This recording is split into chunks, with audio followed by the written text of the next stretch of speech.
Selamat malam Sobat Investor, berjumpa lagi dengan saya M. Budi Santosa, Wakil Pemimpin Redaksi Digital IDX Channel di program Top 5 IDX Channel. Mengulas berita-berita terpopuler yang tersaji di IDX Channel.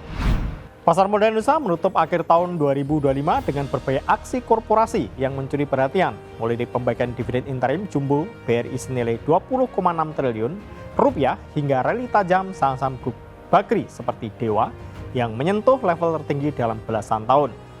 Sentimen positif juga menyelimuti bull seiring rumor keterkaitan dengan grup besar yang berhasil memicu optimisme investor terhadap kinerja transformasional emiten transformasi energi di masa depan. Sementara itu, geliat ekspansi ke pasar global terlihat pada langkah Techno9 atau 9 mengincar tambang di Mongolia senilai 2,5 triliun rupiah sebagai bagian dari strategi diversifikasi bisnis baru di bawah kendali pembeli baru. Di selain, Bursa Efek Indonesia memberikan catatan kehati-hatian dengan menetapkan saham film dalam daftar efek tidak dijamin untuk periode Januari mendatang. Menegaskan pentingnya pengawasan risiko di tengah fluktuasi pasar yang dinamis. Kami sudah merangkum berita-berita terpopuler tersebut untuk Anda, Sobat Investor. Berikut Top 5 IDX Channel hari ini. Berita pertama, saham Dewa melonjak belasan persen, intip proyeksi terbaru. Saham PT Dharma Henwa Tbk atau Dewa melonjak 17,86% ke level Rp660 per unit pada peringatan Senin 29 Desember 2025 yang menjadi level tertinggi sejak Desember 2007. Lonjakan ini didorong oleh aksi borong saham oleh PT CGS International Sekuritas Indonesia sebesar 680,3 juta lembar melalui skema repo. Sepanjang tahun ini, saham emiten kontraktor tambang grup Bakri tersebut telah mencatatkan rally fantastis dengan kenaikan hingga 490%. Dari sisi fundamental, Dewa baru saja mengamankan fasilitas kredit senilai 1 triliun rupiah dari PT Bank Sentral Asia Tbk atau BBCA untuk modal kerja dan investasi alat berat baru. Dan tersebut akan digunakan untuk mengambil alih penuh pekerjaan subkontraktor di proyek PT Kaltim Primakul atau KPC, serta meningkatkan volume pekerjaan di proyek Arutmin Indonesia. Langkah ini dinilai strategis dalam memperkuat operasional perusahaan menjelang 2026. Henan Putih Rai Sekuritas memberikan rekomendasi beli dengan target harga yang dinaikkan menjadi Rp750 per saham. Optimisme ini didukung oleh proyeksi peningkatan pendapatan dari pengambilan operasi tambang Bengalon dan perbaikan struktur permodalan melalui reklasifikasi ekuitas. Meskipun beban modal meningkat untuk pengadaan alat, fleksibilitas neraca yang membaik diyakini akan memperkuat kinerja jangka panjang perseroan. Berita kedua, Nine amankan hak untuk akuisisi tambang di Mongolia senilai 2,5 triliun rupiah. PT Techno9 Indonesia Tbk atau 9 resmi mengamankan hak opsi untuk membeli atau option to purchase tambang di Mongolia dengan nilai indikatif mencapai 150 juta dolar Amerika atau sekitar 2,5 triliun rupiah. Tambang tersebut dimiliki oleh Poh Group yang menjadi pengendali baru perseroan. Saat ini, 9 masih menunggu hasil penilaian final dari penilai independen asal Indonesia dan Australia guna menetapkan nilai transaksi yang pasti. Hak opsi ini berlaku selama 9 bulan, di mana perseroan akan mengurus perizinan dari pemegang saham, BI hingga OJK. Rencana akuisisi ini merupakan bagian dari strategi diversifikasi bisnis Techno9 ke sektor pertambangan, khususnya batubara, di bawah kendali Poh Holding Ltd.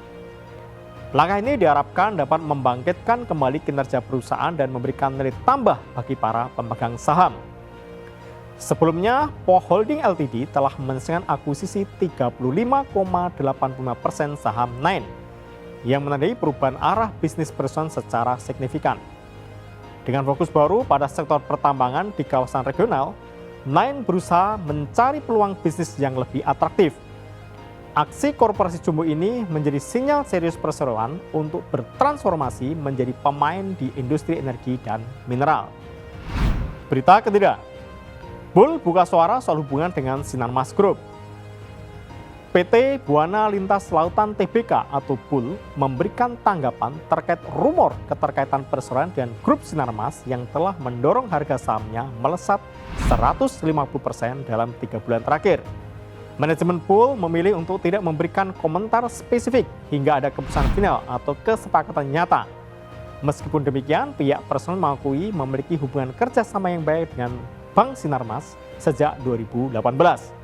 Di tengah isu tersebut, BUL tetap fokus menjalankan 4 pilar strategi utama yang mencakup transportasi minyak mentah, LNG, serta fasilitas regasifikasi dan penyimpanan lepas pantai. Perusahaan berusaha menambah armada kapal tanker LNG baru bernama MT Gas Garuda dan kapasitas 145.914 CBM. Kapal ini diproyeksikan mulai memberikan kontribusi signifikan terhadap pendapatan perusahaan pada 2026. Direktur BUL, Wong Kevin, menyatakan bahwa kinerja perusahaan ke depan akan bersifat transformasional seiring dengan berbagai peluang ekspansi yang ada. Perusahaan sangat terbuka terhadap aksi korporasi, termasuk potensi masuknya investor strategis baru maupun pencairan pinjaman untuk mendukung rencana besar perusahaan. Komitmen ini diharapkan dapat terus meningkatkan kepercayaan investor terhadap prospek bisnis BUL. Berita keempat, BRI atau BBRI bagikan dividen interim 20,6 triliun rupiah. Batas terakhir, Senin kemarin. PT Bank Rakyat Indonesia Persero Tbk atau BBRI akan membagikan dividen interim jumbo senilai 20,6 triliun rupiah atau setara Rp137 per saham. Batas akhir hak atas dividen atau cum dividen di pasar reguler telah jatuh pada Senin 29 Desember 2025 kemarin. Pembayaran akan dilakukan secara tunai kepada para pemegang saham yang tercatat pada tanggal 15 Januari 2026. Pembagian dividen ini mengacu pada laba bersih konsolidasi BRI per September 2025 yang mencapai 41,23 triliun rupiah. Dengan demikian, rasio pembayaran dividen interim ini adalah sebesar 50% dari total laba bersih tersebut. Langkah ini diambil sebagai wujud komitmen perseroan dalam memberikan imbal hasil berkelanjutan kepada negara dan pemegang saham publik di tengah fundamental kinerja yang solid. Manajemen BRI menegaskan bahwa pembagian dividen tetap memperhatikan keseimbangan antara ekspansi bisnis, penguatan UMKM, dan pengelolaan risiko yang prudent. Jadwal ex-dividen di pasar reguler dimulai pada 30 Desember 2025, sementara untuk pasar tunai, cum dividen jatuh pada 2 Januari 2026. Aksi ini diharapkan dapat terus mendorong penerimaan negara dan mendukung pembangunan nasional secara luas. Berita kelima, saham film masuk daftar efek tidak dijamin periode Januari 2026. Bursa Efek Indonesia atau BI dan PT Clearing Penjaminan Efek Indonesia atau KPI menetapkan saham PT MD Entertainment Tbk atau film sebagai efek tidak dijamin atau ETD untuk periode 2 hingga 30 Januari 2026. Status ini berarti transaksi saham film tidak akan mendapatkan penjaminan penyelesaian oleh KPI selama periode tersebut. Keputusan diambil berdasarkan hasil evaluasi rutin atas efek bersifat ekuitas yang diperdagangkan di bursa. Dengan status ETD, perdagangan saham film hanya dapat dilakukan di pasar negosiasi sesuai dengan peraturan bursa yang berlaku. Penetapan ini didasarkan pada berbagai parameter seperti komposisi kepemilikan efek, volatilitas harga, volume transaksi, hingga adanya pola transaksi yang memerlukan pengawasan khusus. Bursa mengimbau kepada para pelaku pasar untuk lebih cermat dalam mempertimbangkan risiko transaksi saham ini. Evaluasi daftar efek tidak dijamin dilakukan setiap bulan oleh BI dan KPI guna menjaga terselenggaranya perdagangan efek yang teratur, wajar, dan efisien. Informasi mengenai daftar ETD selalu diperbarui melalui situs resmi bursa untuk memberikan transparansi bagi investor. Pelaku pasar diharapkan terus memantau perubahan status efek guna menentukan strategi investasi yang tepat dan aman. Demikian Top 5 Edik Channel edisi kali ini. Saya M. Budi Santosa pamit undur diri. Patut diingat bahwa segala keputusan pembelian maupun penjualan saham sepenuhnya berada di tangan Anda, Sobat Investor. Pantau terus berita ekonomi, bisnis, dan pasar modal hanya di Edik Channel TV, edikchannel.com, dan media sosial Edik Channel. Sampai jumpa.